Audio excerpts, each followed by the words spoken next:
Aaron Stark is pretty much a regular dude. Today, I'm a happy family man, 4 kids, a beautiful wife. A dad and a husband working a full-time job. That's cool. And a self-described nerd. I was always into things like comic books and stories and escapism. But life wasn't always so normal. I grew up in a really dark and violent and chaotic life.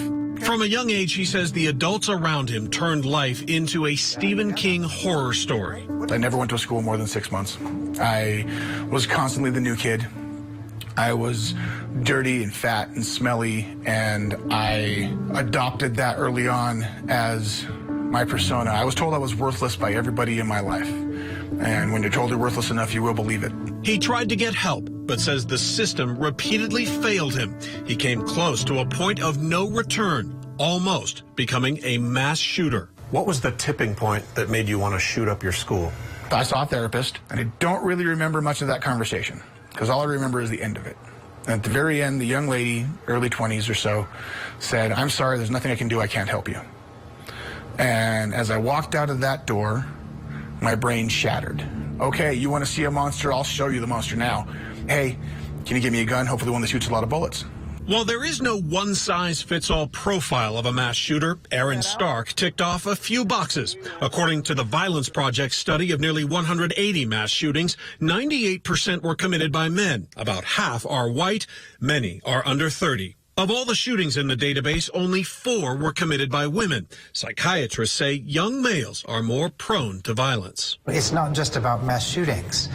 Young men between 15 and 25 make up the vast majority of people who die in fights, in car accidents. Brain chemistry is part of the reason. Scientists say the prefrontal cortex that helps us understand consequences of our actions isn't done growing. The male mind is not fully developed in terms of this kind of impulse control, probably till the mid-late 20s. For psychiatrists like Jonathan Metzl, it's one of the biggest arguments for limiting gun sales to people 21 and older. In the U.S., we've gone exactly the opposite direction. We keep pushing, even in spite of all this data, we push the age limit down to 18 pretty much everywhere. I lived in a very dark and angry life, and I spent my whole life hating myself. There's a reason only a few pictures of Aaron Stark survived his adolescence. In that time, I also snuck into family members' photo albums and destroyed all the pictures of me before 15 years old. I was trying to annihilate my own existence. Stark was on the brink of not only annihilating himself, but as many others as he could take with him. Instead of talking about girls or sports or movies, we'd talk about killing people. So we'd talk about, it's okay, if you're going to kill 10 people, what would you do? If you're going to kill 20 people, what would you do? Stark says he was ready to die. Then his life changed again. I went to Mike's house. One of the few friends he had left reached out. He's like, dude, you're going to be okay. He would always tell me, you're a good kid in a crap world. He brought me in and sat me down, and we had a movie and had a meal and gave me a shower and treated me like I was a person when I didn't feel human at all. I felt like I was a walking ball of destruction, like I was just death walking on the street. And he treated me like I was just a kid in pain. And it was like a splash of water in my face. Stark now travels the country telling his story. If I can help some person, anybody else out of their own depression by talking about it, then I'm going to keep on talking until I don't have a voice. We caught up with him in San Antonio, Texas. Nice to meet you. Same here.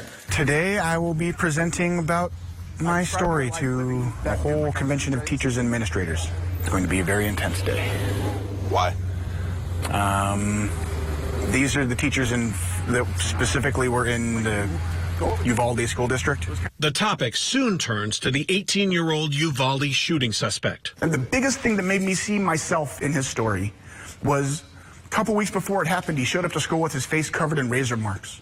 To me, that's the most visible sign of someone screaming, "I'm hurting me, help me."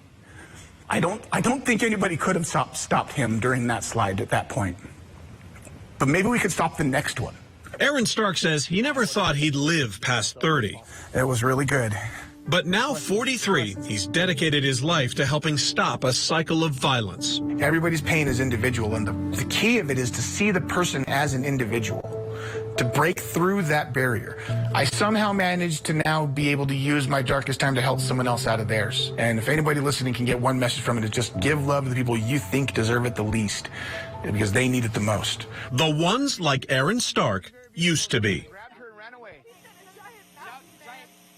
So Stark says he wants to give people the tools to recognize those who are being crushed under what he describes as a tsunami of pain chants that he says often comes with a big dose of self-loathing and depression. He says the first step is talking about these things and trying to erase the stigma, and he is convinced that that can make a huge difference and ultimately save lives. Chance?